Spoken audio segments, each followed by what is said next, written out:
Gotta keep it pointed at you. Yep, kind of. That's all right. So, hello, Facebook. Just wanted to say hi today and talk to everybody a little bit about more what I do. Obviously, you start off, working in like rehab and recovery, and then slowly learned about people's problems and how that fixed their addictions. Then it became an involvement with their families, their mothers, their fathers, their siblings, their children, grandparents, all those things. And then it's gone to like jobs and community and marriages and counseling and friendship and accountability. And then it's gone into other nonprofits where I assist and help.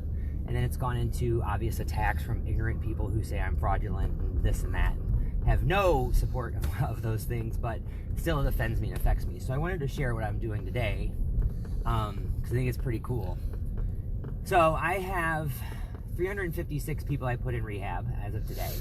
I have one that I got into the hospital 2 nights ago that was supposed to go to a facility, and they took him to the Ohio Mental Psychiatric Hospital in Columbus. Well, that's not where we agreed to go, so I'm fighting that hurdle right now. And he's being deemed crazy in a hospital, so how do I help him? Because I can't speak to him because, dumb shit. There's one.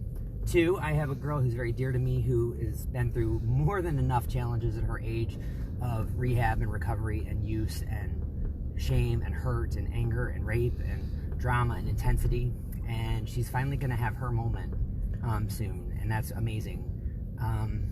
I had to deal with planning hopefully a benefit so I can help other people at Christmas, as I'm on my disability and I work, for free basically. So what I did today, one of my clients has a sibling who is 16 years old, holding the camera right now, who has 17 years old, sorry, corrected, and has a 16-year-old girlfriend from out of town.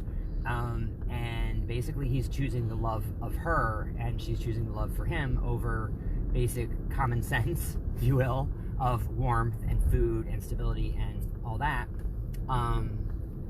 And his mom has helped a lot, and family has been supportive and stuff, but unfortunately, when you're 16, 17 years old, it's hard to maintain a property of residency and stuff like that. So what do we do with them?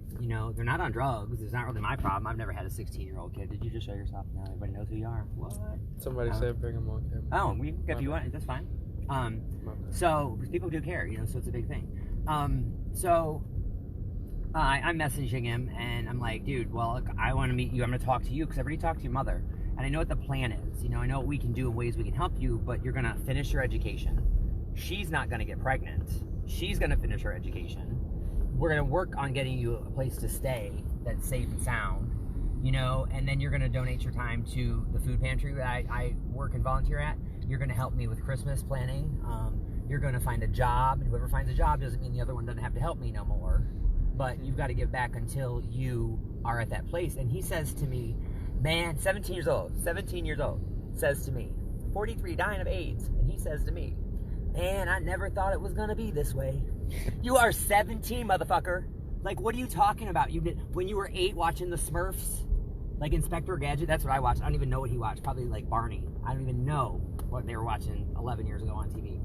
So we worked on getting him a few decisions made, a few options being discussed. Sorry, my phone's dinging in the background there. And I think that they're all really good. So we talked about getting you guys an apartment. We talked about you moving home to Columbus with your father, who has custody of you. We've talked about you getting abandoned back there, which I don't really like that. We've talked about, your mom's role in life, that she can't just, be responsible for you and this other girl because it's not justifiable in her career.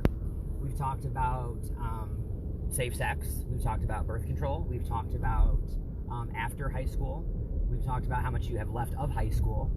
And your plans all seem to be really, I'm going to say this, you guys, like, I'm actually really proud of you and impressed. Like, you do have a plan. It's not going the way you want to right now, okay? But just because God gives you a challenge doesn't mean you can't make it through that challenge and that storm, you know what I mean? Like, I like music a lot, and it really talks to me, and so Kesha has a song called Rainbow. It's like when that wind is blowing, you'll make it through. It's pretty, and I don't even know what the lyrics are, but this is what it thinks about right now. You guys are really facing decisions you have no fucking clue how to fix, solve, or whatever, that you're willing to go freeze outside with 6 inches of snow last night if it weren't for another friend of yours, you know what I mean?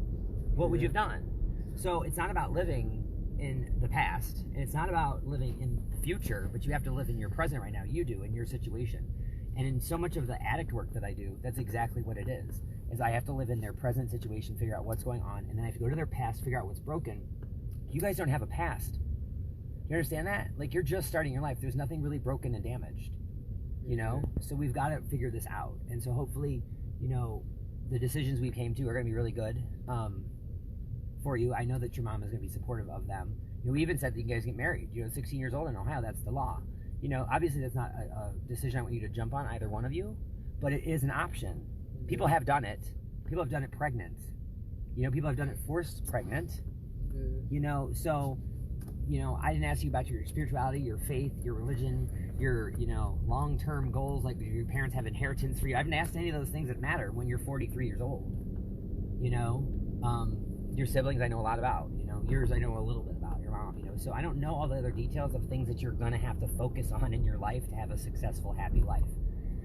I'll say this to you. You told me you smoke weed. If that's the worst you do, dude, then that's the worst you do. You know, I mean, that I can't tell you it's legal, and I can't tell you that it's justified, and I can't tell you that it's successful rate. You know, I could tell you actually all that statistically, I could, but it's not relevant to you at 17 years old because you think you have all the answers right now. And I hate to tell you this, but you don't have one. I don't think. You know, because you didn't think it was going to be like this when you were 6, 7 years old. Oh, I didn't know it was going to be this way. So yeah, I didn't know either. Though, yeah. So I just kind of wanted to share with people. You know, that's kind of what I've been through today, so far. Did I miss anything? I took a shower. I did tell everybody that. I shoveled my parents' driveway, which is just a very long driveway. But you know, sometimes you get a God pop, you guys. Like, you know, I've been busting my ass for a year and a half and doing this, and I don't make any money doing it. And look what I'm driving right now. You know, out of nowhere, I had no money in my bank. Like, I was like, Miss, you know, your mama name, will you loan me $1,000? Will you loan me $1,000? Will you get a car? You get a car? You get a car? And I had no idea, anxiety. And the answer just kind of came to fruition, came to life for me. So I hope that I gave you a little bit of that spirit today. I hope I gave you a little of that motivation. All is not lost, you know, so